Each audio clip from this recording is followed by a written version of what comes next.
रहे शाम के 3:45 और हम लोग तैयार हो गए मंदिर जाने के लिए, क्योंकि आज हम लोग को जाना है मंदिर।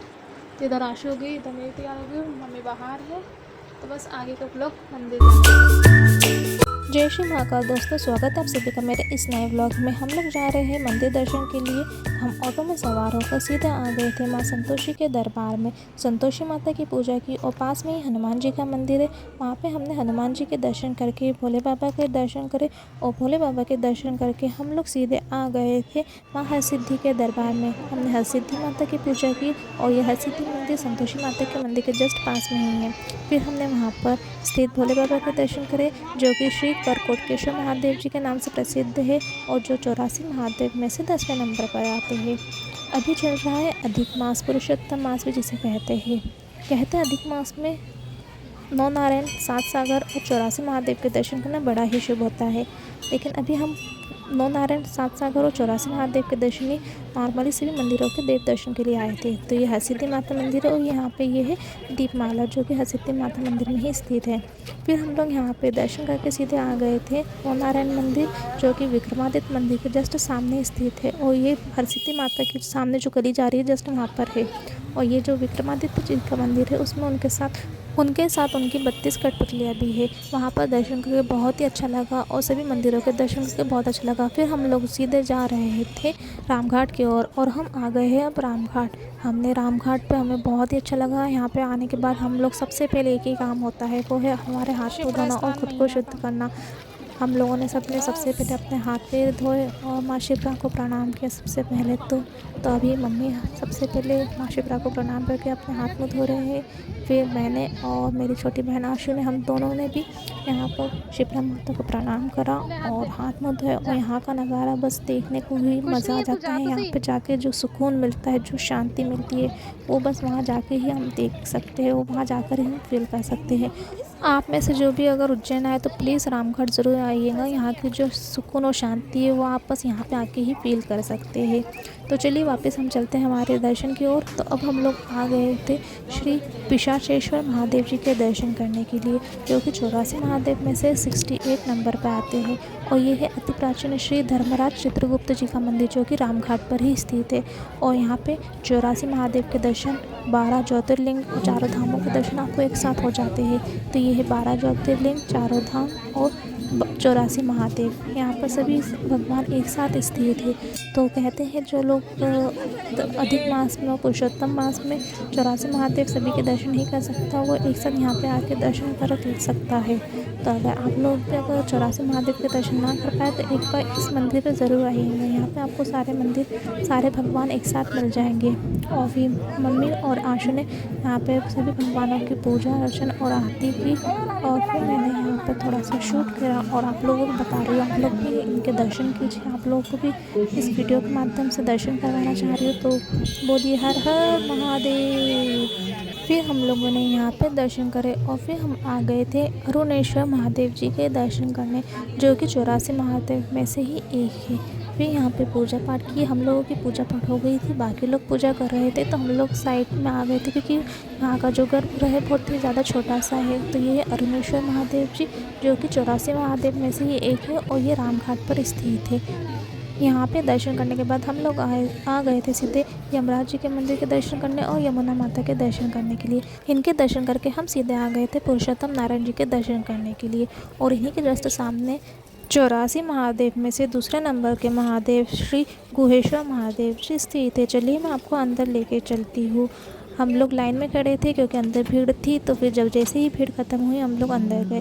अंदर अभी मेरी बहन दर्शन कर रही है और अंदर बहुत ही ज़्यादा शांति थी और अंदर पूरी तरफ ठंडक थी, जिसमें यहाँ पे ना तो कोई पंखा था ना ही कुछ और चीज़, फिर भी अंदर बड़ी ही शांति और ठंडक थी। फिर मैंने दर्शन करे और फिर दर्शन करके इतना अच्छा लग रहा था मानो हम लोग कई अलग ही जगह आ गए।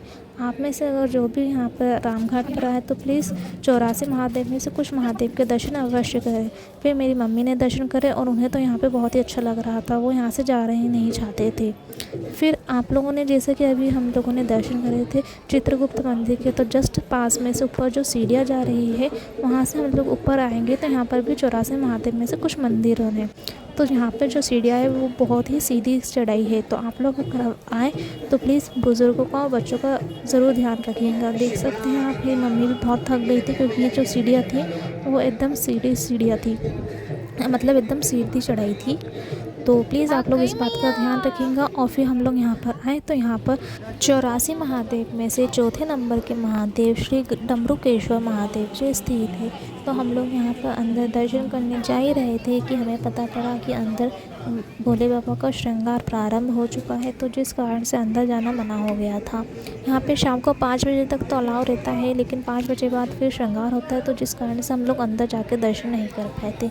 लेकिन हम तीनों ने फिर बाहर से ही भगवान जी के दर्शन करे। और आप लोग भी दर्शन कीजिए वीडियो के माध्यम से, मेरे ब्लॉग के माध्यम से। फिर हम लोगों ने वहाँ से दर्शन करने के बाद 84 महादेव में से छठे नंबर के महादेव श्री स्वर्ण ज्वालेश्वर महादेव जी के दर्शन करने के लिए, जो पास में ही मंदिर है, ज़्यादा दूर नहीं है, पास में ही। आप अगर सीधे हाथ की तरफ जाएंगे तो आपको ये मंदिर मिल जाएगा। तो ये देख सकते हैं आप, ये 84 महादेव में से छठे नंबर के महादेव है श्री स्वर्ण ज्वालेश्वर महादेव जी। फिर हम लोगों ने यहाँ पे अंदर जाकर अच्छे से पूजा की और फिर हम लोगों ने थोड़ी देर यहाँ पे रेस्ट किया क्योंकि हम लोग बहुत ज़्यादा थक गए थे। अब यहाँ पे थोड़ी देर रेस्ट किया है तो फिर मैंने भी थोड़ा सा अपना क्लिप ले लिया और थोड़ा सा मैंने अपने आप को भी शूट कर लिया। और फिर हम लोग थोड़ी देर रेस्ट करने के बाद आ गए थे 84 महादेव में से तीसरे नंबर के महादेव श्री ढूंढेश्वर महादेव जी के दर्शन करने के लिए, जो कि वहाँ से थोड़ा सा नीचे उतर के ही आपको मिल जाएंगे। फिर हम लोगों ने अंदर जाके दर्शन करे और यहाँ पे हमने देखा कि हमने एक मंदिर तो मिस ही कर दिया था। तो हमने सोचा कि पुरुषोत्तम मास चल रहा है और पुरुषोत्तम भगवान यानी श्री कृष्ण जी के दर्शन ना करे तो फिर मतलब ही क्या। तो यहाँ पर पास में ही मदन मोहन मंदिर है, मैं आप लोगों को दिखाती हूँ। तो अंदर बड़ा ही छोटा सा मंदिर था, आप लोगों ने अभी दर्शन किए, बहुत ही सुंदर लग रहे थे कृष्ण जी।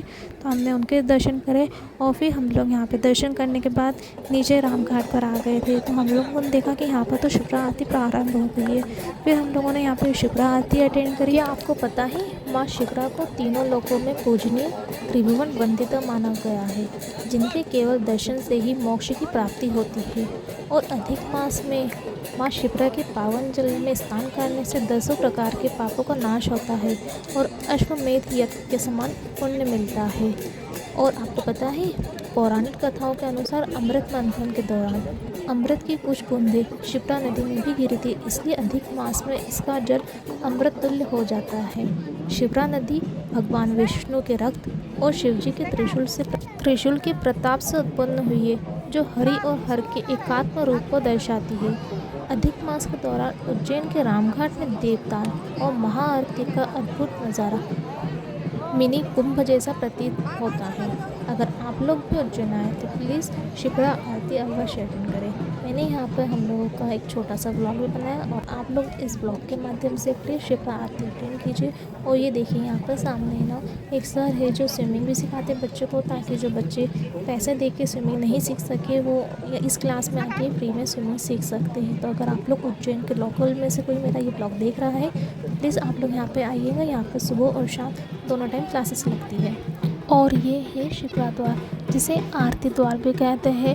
पहले यहाँ पर ही शिप्रा आरती की जाती थी, लेकिन समय के साथ साथ जब उज्जैन में बहुत अत्यधिक पब्लिक आने लगी, इस कारण से अब शिप्रा आरती का समय और शिप्रा आरती का स्थान दोनों ही चेंज कर दिया गया है। होती शिप्रा आरती रामघाट पर ही है, लेकिन थोड़े से आगे जाकर होती है, ताकि जो पब्लिक है उन्हें ज़्यादा परेशानी ना हो पाए और सभी लोग अच्छे से शिप्रा आरती अटेंड कर पाए, क्योंकि श्रद्धालु बहुत दूर दूर से शिप्रा आरती को अटेंड करने आते हैं, जिस कारण से शिप्रा आरती का स्थल चेंज कर दिया गया है।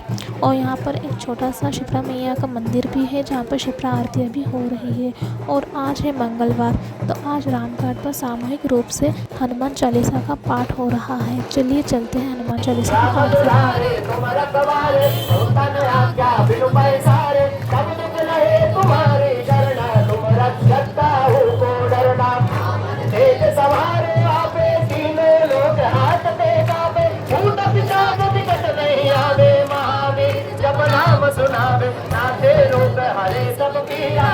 निरंतर हनुमत दी संकट दे हनुमान छुड़ावे, मन क्रम वचन ध्यान डोला।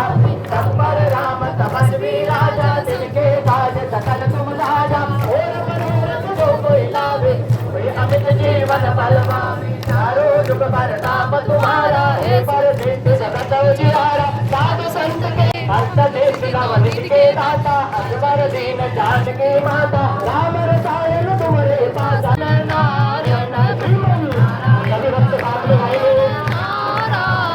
श्रीमन नारायण लक्ष्मी नारायण श्रीमन नारायण लक्ष्मी नारायण श्रीमन नारायण नारायण नारायण श्रीमन नारायण। हनुमान चालीसा का पाठ करके हम लोग आ गए थे चित्रगुप्त महाराज के दर्शन करने। तो आप लोग भी चित्रगुप्त महाराज के दर्शन कीजिए। और शाम हो गई थी हम लोगों को, तो रामघाट पे पूरी लाइटिंग स्टार्ट हो गई थी, मंदिर पे भी लाइटिंग चालू हो गई है। तो अभी जहाँ पे हम लोगों ने भी हनुमान चालीसा का पाठ किया वो है शिप्रा आरती का नया स्थल। तो आप लोग अगर उज्जैन आए तो और आपको शिप्रा आरती अगर अटेंड करना हो तो आप वहाँ से कीजिए, वहाँ से आपको बहुत अच्छे से आरती अटेंड हो जाएंगी। फिर हम लोग आ गए थे 84 महादेव में से ही एक और महादेव जी के दर्शन करने, जो कि आप नरसिंह घाट के रामघाट से नरसिंह घाट की ओर जब जाएंगे तो आपको ये मंदिर दिख जाएगा। थोड़ा सा आपको सीढ़ियों से ऊपर चढ़ना है, वहाँ मिलेगा। तो ये है संगमेश्वर महादेव मंदिर। अगर मुझसे नाम उच्चारण में कुछ गलती हो गई है तो मुझे माफ़ कीजिएगा, क्योंकि मुझे ऐसा लग रहा है कि मैं नाम सही से उच्चारण नहीं कर पाई हूँ सभी महादेव की, सो उसके लिए माफ़ी चाहूँगी। तो आप लोग भगवान जी के दर्शन कीजिए। और फिर अब हमको जाते टाइम बज गई थी रात के 9, तो 9 बजने वाली थी। फिर हम लोगों ने रात में ई रिक्शा किया और फिर हम लोग चले गए थे घर की ओर। तो बस यही था हमारा आज का पूरा दिन। रात के 10:10 और फाइनली हम लोग मंदिर से आ गए हैं। अभी चल रहा है पुरुषोत्तम मास, अधिक मास, और इसमें कहते हैं 84 महादेव, 9 नारायण और 7 सागरों की यात्रा बड़ी ही अच्छी रहती करना। अब हम लोग तो जा नहीं सकते 84 महादेव, इसीलिए हम लोग गए थे चित्रगुप्त मंदिर, धर्मराज चित्रगुप्त मंदिर, जहाँ पर 84 महादेव और 12 ज्योतिर्लिंग दोनों हैं। तो हम लोग तो वहाँ के दर्शन करके आ गए और आज पूरा दिन बस ट्रैवल में चले गया, सब मंदिरों का दर्शन करें, बहुत ज़्यादा अच्छा लग रहा है। और अगर आप लोग भी कभी उज्जैन आओ तो प्लीज़ 84 महादेव के दर्शन तो अवश्य आप लोग करना। वैसे तो उज्जैन में पूरे 84 महादेव अलग अलग मंदिर है और 9 नारायण का भी है, 7 सागर भी है। उन सभी के दर्शन करना, परिक्रमा करना इस पुरुषोत्तम मास में बहुत लाभदायक होता है। कहते हैं 84 महादेव के दर्शन करने से 84 लाख योनियों से मुक्ति मिलती है, उसमें हुए पापों से मुक्ति मिलती है। और बस यही था मेरा आज का छोटा सा व्लॉग। अभी बज रहे 10, खाना पीना हम लोग खा के आए हैं और अभी पापा खाना खा रहे हो। फिर बस यही था मेरा छोटा सा व्लॉग। अगर आप लोगों को अच्छा लगा हो तो प्लीज़ चैनल को सब्सक्राइब ज़रूर कीजिएगा। देखने के लिए बहुत बहुत धन्यवाद। जय श्री महाकाल।